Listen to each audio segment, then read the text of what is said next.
Hello and welcome all of you. You're watching K Commerce Academy with me Kunal Singhal. So in the case study questions, this is our third video in the chapter of business environment. चाहे आप class 12th में अभी आए हैं या फिर आप class 12th का एग्ज़ाम इस जुलाई 2020 में देने वाले हैं, दोनों ही सिचुएशन में ये केस स्टडी बेस्ड क्वेश्चंस आपके लिए बहुत बहुत इंपॉर्टेंट हो सकते हैं. So let us start with that. We are having case study number 8. अब आप कहेंगे कि 8 है तो बाकी के रिमेनिंग 7 कहाँ हैं. सो उनके डिस्क्रिप्शन में मैंने लिंक दे रखा है. दो अलग अलग वीडियोज़ में मैंने वो केस स्टडीज़ प्रेजेंट की हैं. आप डिस्क्रिप्शन से लिंक को क्लिक करके और उन केस स्टडीज़ को देख सकते हैं. Late us start with case study number 8. But देखिए ये इतनी बड़ी केस स्टडी है, क्यों ना पहले इसका क्वेश्चन पढ़ लिया जाए. मैंने हमेशा आपको एक स्ट्रेटेजी बताई है कि जब भी आपको बड़ा केस स्टडी मिले तो instead of reading through that whole paragraph, just go through with the last 2 sentences which comprise of the question. So आगे जैसे हम बढ़े तो हमारे पास में क्वेश्चन आया कि ऐसे में हमने करना क्या है, identify the different dimensions of business environment. अब हमें पता चल गया दैट इज़ बिजनेस एनवायरनमेंट के चैप्टर में जो डिफरेंट टॉपिक्स हैं उसमें से हमें कौन से टॉपिक पर कॉन्सेंट्रेट करना है while studying this case study. Dimensions of business environment पे कितने डायमेंशंस होते हैं आप लोगों को याद होगा अच्छी तरह से. 5 डायमेंशंस मैंने आप लोगों को पढ़ाए हैं. सो हमें अब कॉन्सेंट्रेट करना है सिर्फ वो dimensions of business environment find out करने पे. बट आगे और क्या लिखा है, by quoting the lines from the above paragraph. Above particulars लिखा है, यहाँ पे मिसप्रिंट है, अबोव पैराग्राफ. ठीक है, तो शुरू करते हैं. अब हम इसको पढ़ेंगे तो अब हमारा माइंड क्या रहेगा, फोकस्ड रहेगा पर्टिकुलर एक टॉपिक पे, that is dimension of business environment. The court passed an order to ban polythene bags as now. 5 points are given to you. First one, the bags are creating any environmental problems which affect the life of people in general.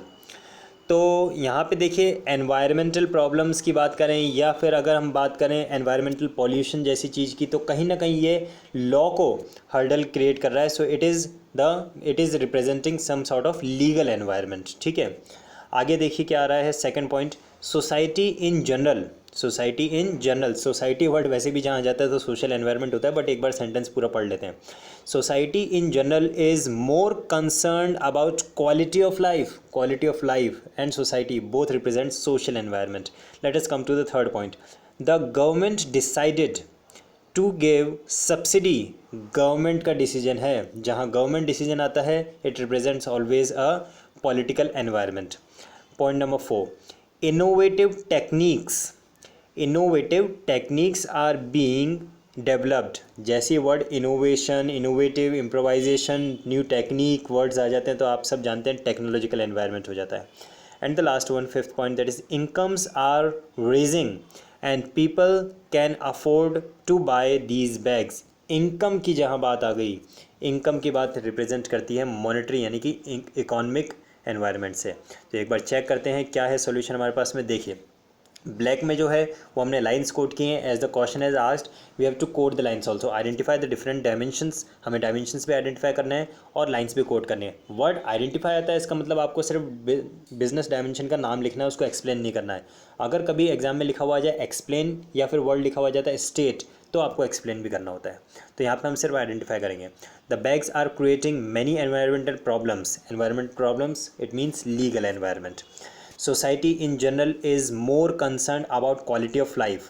Social environment. Exam में ध्यान रखिएगा जब भी lines coat करने के लिए कहा जाए तो आपको lines as it is paragraph में से उठा के कोट करनी है. जो ब्लैक में लिखे हैं मैंने वो लाइन्स है पैराग्राफ में से, और जो ब्लू में लिखे हैं वो हैं बिजनेस एनवायरनमेंट जो हमने आइडेंटिफाई किया है.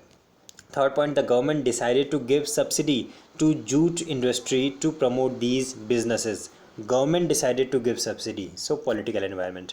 Innovative techniques are being developed. Technological environment.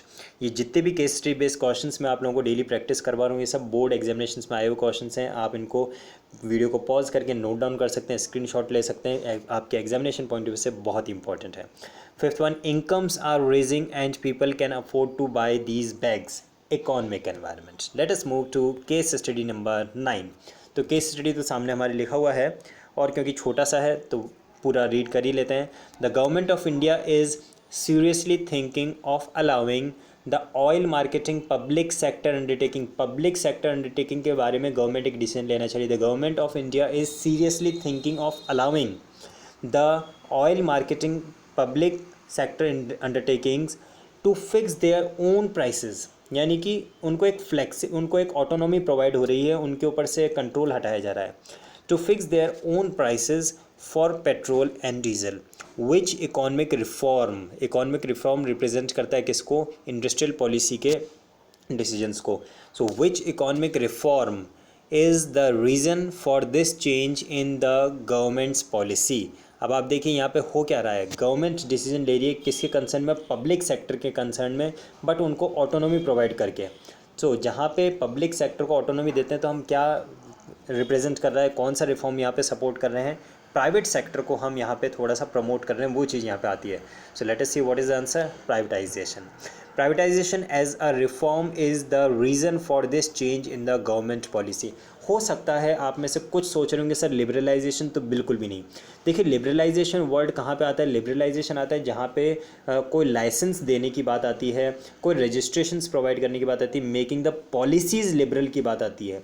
यहाँ पे क्या हो रहा है, यहाँ पे पब्लिक सेक्टर अंडरटेकिंग्स को ऑटोनॉमी प्रोवाइड करने की बात हो रही है। Public sector undertakings to fix their own prices, उनको ऑटोनॉमी प्रोवाइड कर दिया, तो यहाँ पे ये प्राइवेटाइजेशन आ जाता है। अगर यहाँ पे आता टू प्रोवाइड दैम लाइसेंस और removing the licensing policies, removing the registration policies, तब वो आ जाता है फिर लिबरलाइजेशन पे। ठीक है, आगे बढ़ते हैं।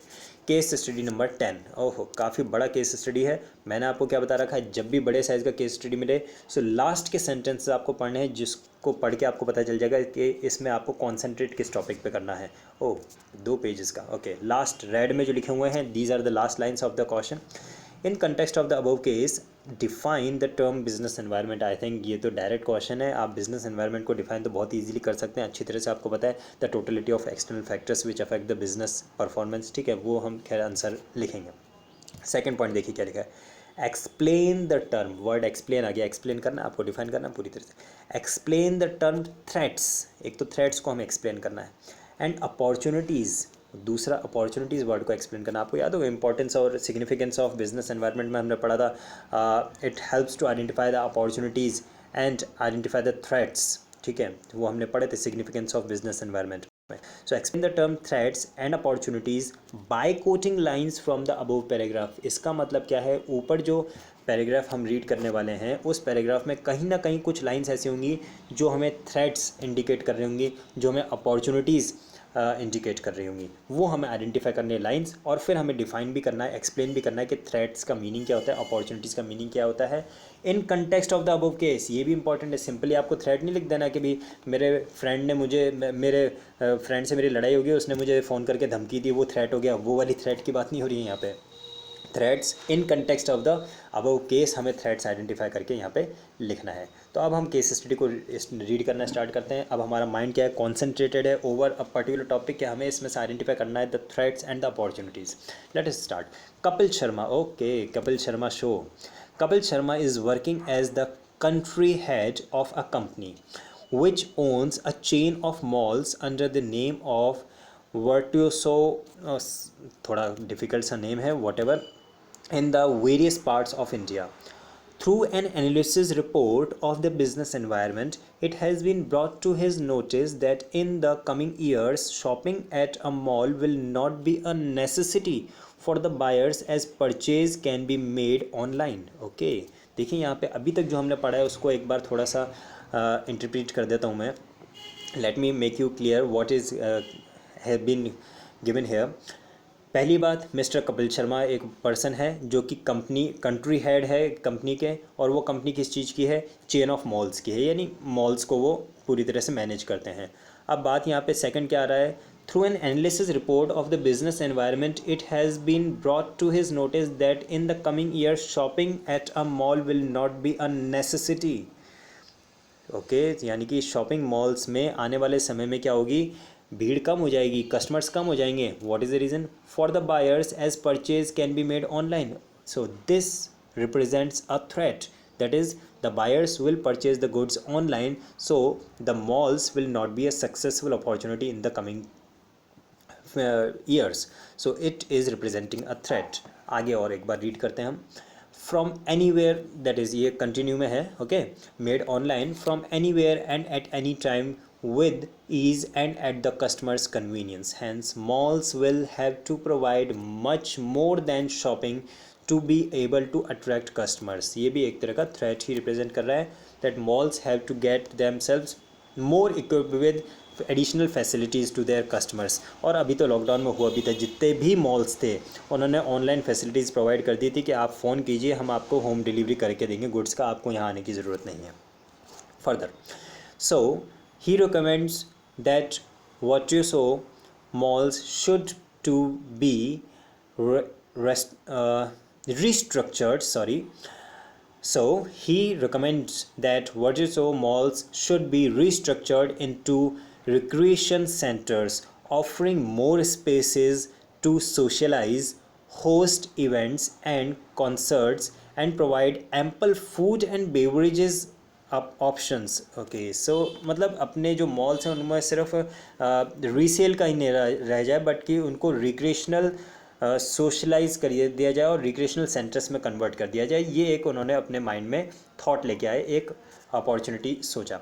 Consequently the share of entertainment segment, movies, recreational centres and like video parlors and all game parlors, okay, so consequently the share of an entertainment segment and beverages segment in the overall malls space is increased by 20%, okay, ये हो गया आपका opportunity, जहाँ पे आपको mall में beverages segment और entertainment segment में 20% का इंक्रीज़ हो रहा है। यही क्वेश्चन ने पूछा था कि हमें थ्रेड्स आइडेंटिफाई करना है, तो थ्रेड्स क्या था कि ऑनलाइन शॉपिंग की वजह से मॉल्स इतने सक्सेसफुल नहीं रह पाएंगे। अपॉर्चुनिटी क्या नज़र आया, that is entertainment segment and beverages segment is an opportunity. As a result, the company gains enormously by getting the first mover advantage. So this is an opportunity, identifying the opportunity and getting the first mover advantage. तो अब हमें इसका answer करना start करना है। First answer हमारा क्या होगा? The term business environment means the sum total of all individuals, institutions and other forces that are outside the control of a business enterprise but that may affect its performance. This is the definition to the business environment. Let us move to the second part.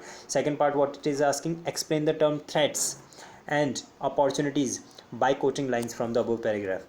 So सबसे पहले हम threats को explain करते हैं। The term threats refers to the external environment trends and changes that will hinder the firms performance, जो firm की performance को hinder करे वो हैं threats.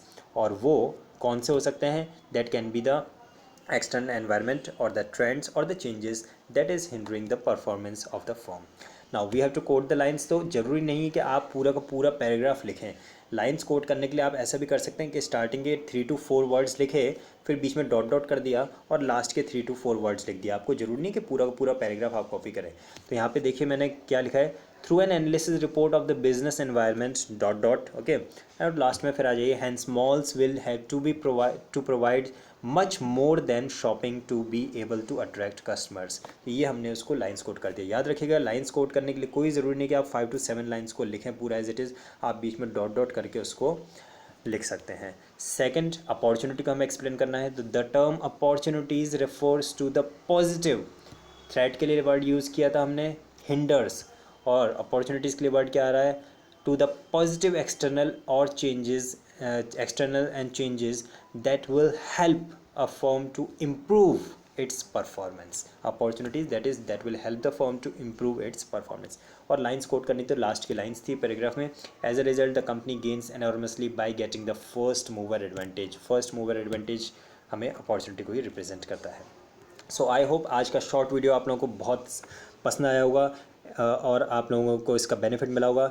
Just do not forget to share this video. आप इस वीडियो को शेयर करें अपने हर व्हाट्सएप ग्रुप में, जो कि आपके क्लास 12th कॉमर्स का जो भी व्हाट्सएप ग्रुप बना हुआ है उसमें आप इसको ज़रूर से शेयर करें, जिससे आपके फ्रेंड्स को भी इसका बेनिफिट मिल सके। Thank you.